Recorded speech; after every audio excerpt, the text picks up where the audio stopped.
Hello and welcome to all. आज के इस वीडियो में हम एनसीईआरटी साइंस क्लास 7 के chapter 5 acids bases and salts के बारे में जानेंगे। इसका मतलब होता है अम्ल, क्षारक और लवण। तो चलिए देखते हैं इस चैप्टर में इसके बारे में क्या क्या बताया गया है। Acids are sour in nature, the chemical nature of such substances is acidic. यानी एसिड्स जो होते हैं वो टेस्ट में खट्टे होते हैं, सॉर होते हैं। उनका टेस्ट कैसा होता है? सॉर टेस्ट का होता है। The chemical nature of such substances is acidic. यानी इनका जो केमिकल नेचर होता है, इस तरह के खट्टे पदार्थों का जो केमिकल नेचर होता है वो कैसा होता है? एसिडिक होता है, यानी अम्लीय होता है।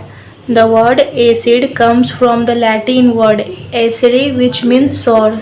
एसिड जो शब्द है वो एक लैटिन शब्द एसिडी से मिलके बना है, जिसका मतलब होता है सॉर यानी खट्टा। For example curd, lemon juice, vinegar taste. इसका टेस्ट, इन सारी चीज़ों को अगर आपने टेस्ट किया होगा तो वो स्वाद में कैसे लगते हैं? खट्टे लगते हैं। हम जब दही खाते हैं तो वो भी हमें खट्टा लगता है। जब हम लेमन जूस लेते हैं, नींबू का रस, जब उसे नींबू का रस हम पीते हैं तो वो भी हमें खट्टा लगता है। और विनेगर का टेस्ट वो भी कैसा होता है? खट्टा होता है। तो ये सारे जो मटेरियल्स है वो क्या है? एसिड हैं। Substances which are bitter in taste and feel soapy on touching are known as bases। वैसे सबस्टांस जिनका टेस्ट कैसा होता है? बीटर यानी कड़वा होता है टेस्ट में, और जो सोपी जैसे फील होते हैं, साबुन जैसे लगते हैं, उन झाग जैसे उनमें आते हैं, जब हम टच करते हैं तो उन्हें फील कैसा होता है? सोपी जैसा। तो उस तरह के सबस्टांसेस को हम कहते हैं बेसेस यानी क्षार। The nature of such substances is said to be basic।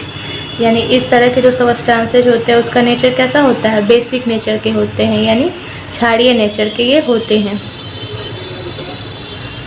अब हम जानते हैं कि हम एसिड बेस को कैसे, किस तरह हम टेस्ट करेंगे कि कौन सा मटेरियल एसिड है, कौन से मटेरियल बेस है। तो उसको टेस्ट करने के लिए यहाँ देखिए बताया गया है कि turmeric, litmus, China rose petals, जिसे हम गुड़हल भी कहते हैं, are some of the naturally occurring indicators. ये क्या है?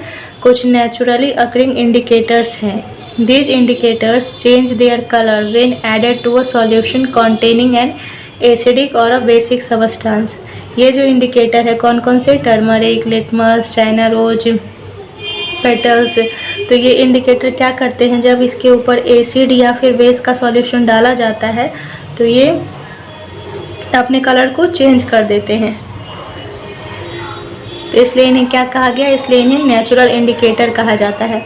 जैसे देखिए सबसे पहले बताया गया लिटमस के बारे में कि litmus is extracted from lichens. Litmus जो है वो किससे बना होता है? लाइकेन्स का ही बना होता है। लाइकेन्स के बारे में हमने चैप्टर में पढ़ा था कि लाइकेन क्या होते हैं? वो एल्गी और फंगस का जो कॉम्बिनेशन होता है, एल्गी और फंगस जो मिलकर क्या बनाते हैं? लाइकेन बनाते हैं।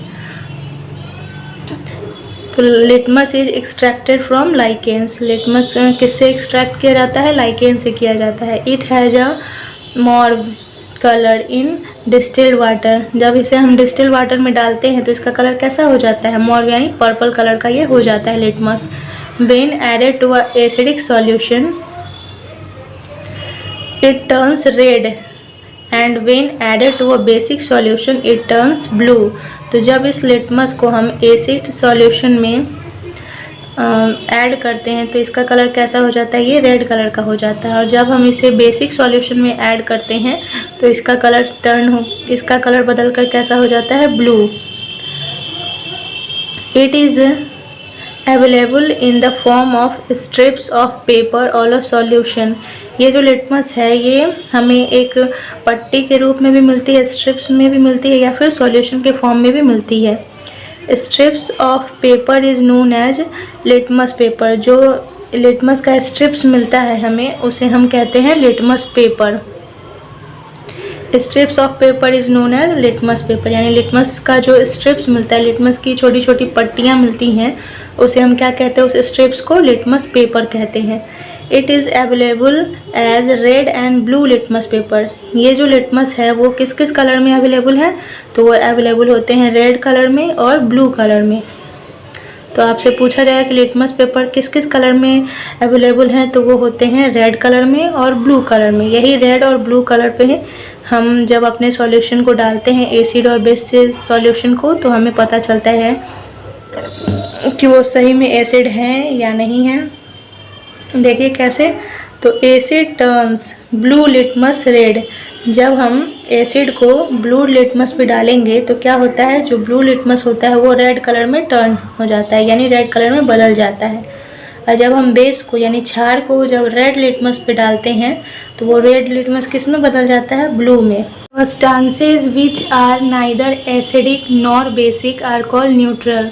मीन्स वैसे सब्सटेंस, वैसे पदार्थ जो ना तो एसिड होते हैं और ना ही बेस होते हैं, ना तो अम्लीय होते हैं ना तो क्षारीय होते हैं, उन्हें हम क्या कहते हैं, न्यूट्रल कहते हैं।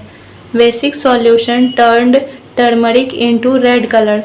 जब भी हम किसी बेस को यानी क्षारीय पदार्थ को हल्दी पे डालते हैं तो वो हल्दी का कलर कैसा हो जाता है, रेड कलर का हो जाता है। इसे आप इस एग्जाम्पल के थ्रू भी समझ सकते हो कि जैसे एक्टिविटी हमारे बुक में दिया है कि एक वाइट कलर का पेज है, तो उस पेज को हम अगर टर्मरिक को पेस्ट बनाकर और उस पेज को कलर कर देते हैं तो वो पेज पूरा येलो कलर का हो जाता है। और जब उस पेज पे हम किसी सोप का यानी साबुन का जब झाग बनाते हैं और उस झाग से उस पर कुछ पिक्चर ड्रॉ करते हैं तो हम देखेंगे कि जितने एरिया पे हमने पिक्चर ड्रॉ किया है वो एरिया किस कलर का हो जाता है, रेड कलर का हो जाता है। तो इस प्रैक्टिकल से हम इजली ये एक्टिविटी करके हम इजली समझ सकते हैं कि टर्मरिक पे जब भी किसी बेस को डाला जाएगा बेसिक सॉल्यूशन को तो उसका कलर रेड में बदल जाता है। तो ये भी टर्मरिक भी क्या है, एक नेचुरल इंडिकेटर का ही काम करता है। नेक्स्ट समझते हैं चाइना रोज इंडिकेटर के बारे में।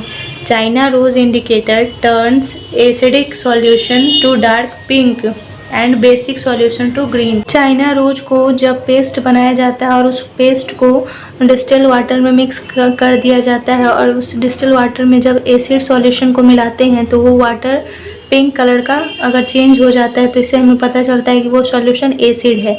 और जब इसमें हम किसी बेस सॉल्यूशन को मिलाते हैं इस डिस्टिल वाटर में, जो चाइना रोज का डिस्टिल वाटर हमने तैयार किया है, तो उस अगर बेस सॉल्यूशन को मिलाने के बाद वो जो ट्यूब होता है अगर उसमें का वाटर ग्रीन कलर में चेंज हो जाता है तो हमें पता चल जाता है कि हमने जो सॉल्यूशन लिया है वो बेसिक है। इस तरह चाइना रोज भी एक नेचुरल इंडिकेटर का काम करता है जिससे हमें इजीली एसिड और बेस का पता चल जाता है।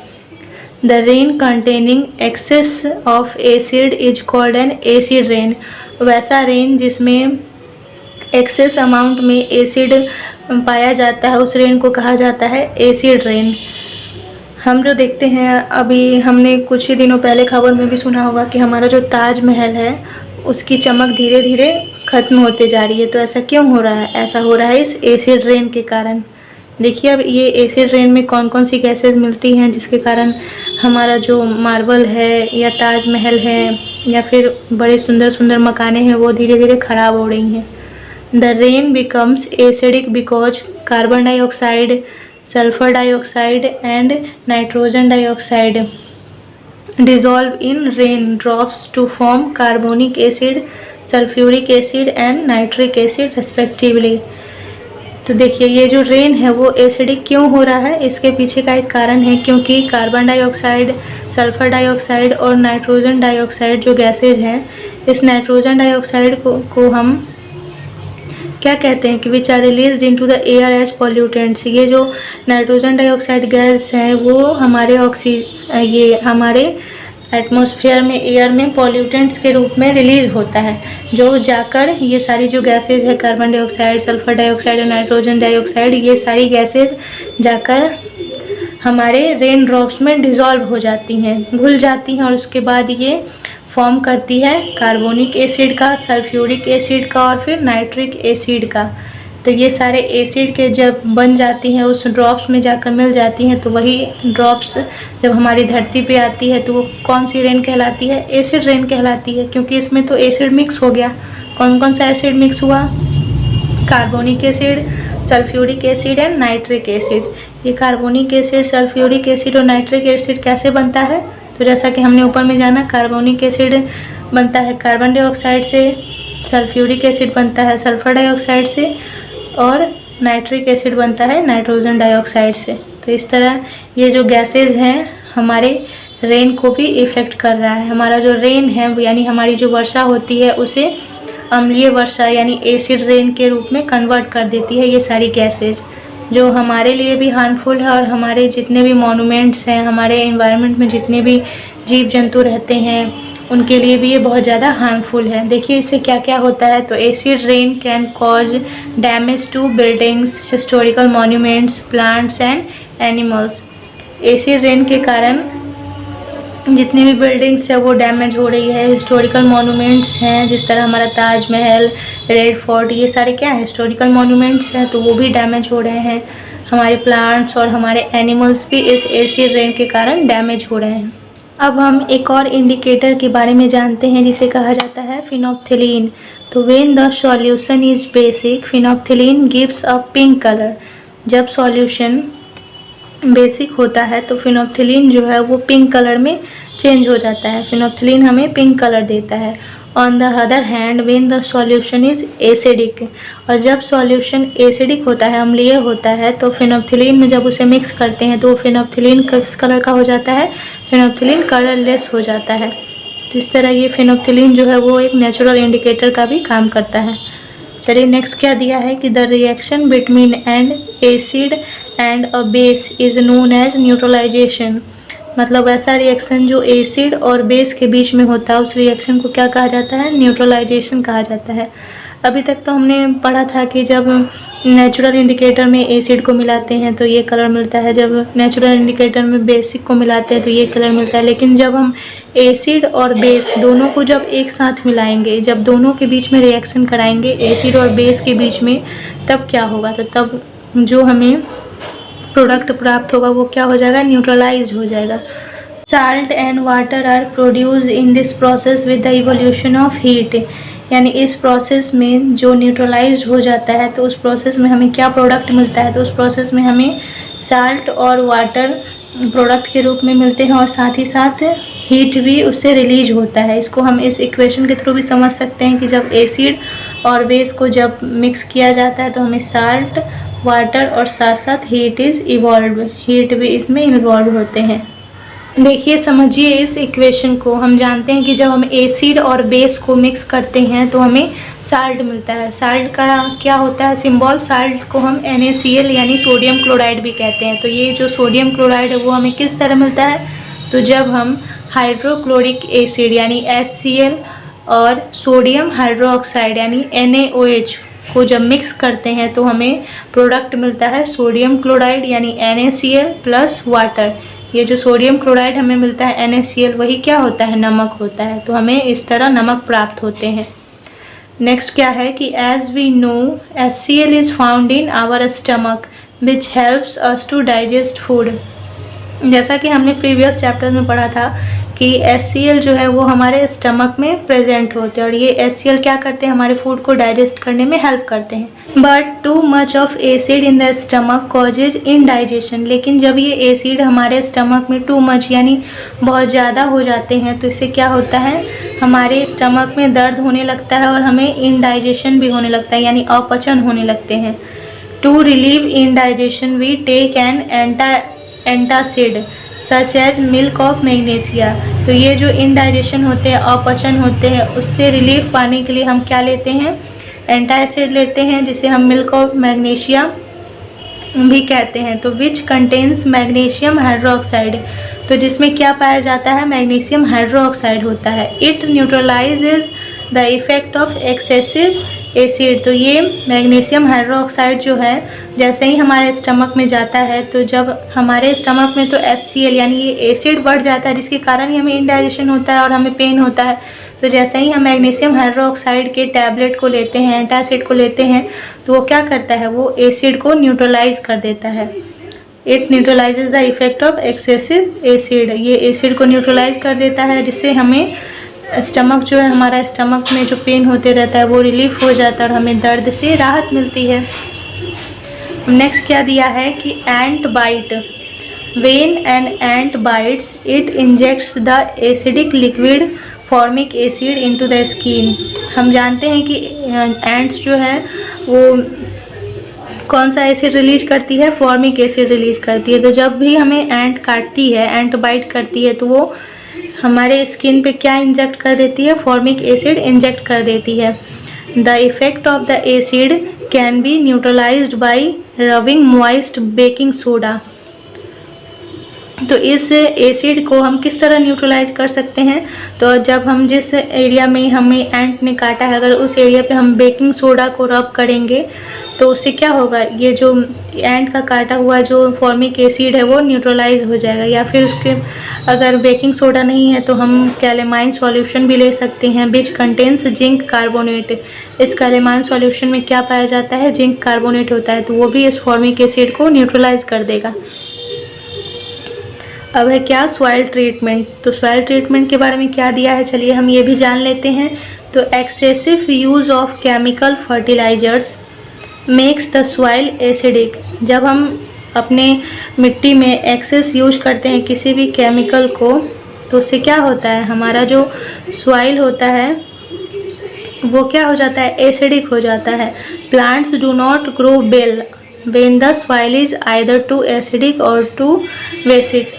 जब हम एसिड या बेस किसी भी सब्सटेंसेस का जब यूज करते हैं तो उससे क्या होता है? हमारे खेतों की मिट्टी उपजाऊ नहीं रह जाती है और वहाँ के जो प्लांट्स हैं वो अच्छे से ग्रो नहीं कर पाते हैं।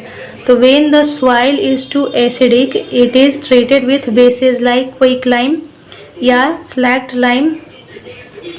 तो जब हमारा सॉइल एसिडिक हो जाता है तो उसे हम किस तरह ट्रीट करते हैं? उसे it is treated with basis. उसका ट्रीटमेंट किया जाता है बेसिस के लिए, बेसिस के थ्रू। और ये जो बेस होते हैं वो कौन कौन से होते हैं? Quick lime. क्विक लाइम को कहा जाता है कैल्शियम ऑक्साइड, और स्लैक्ट लाइम इसे कहा जाता है कैल्शियम हाइड्रोक्साइड। तो जब अगर हमारे सॉइल में एसिड प्रेजेंट होगा तो उसका हम ट्रीटमेंट करेंगे उसमें बेस डालकर।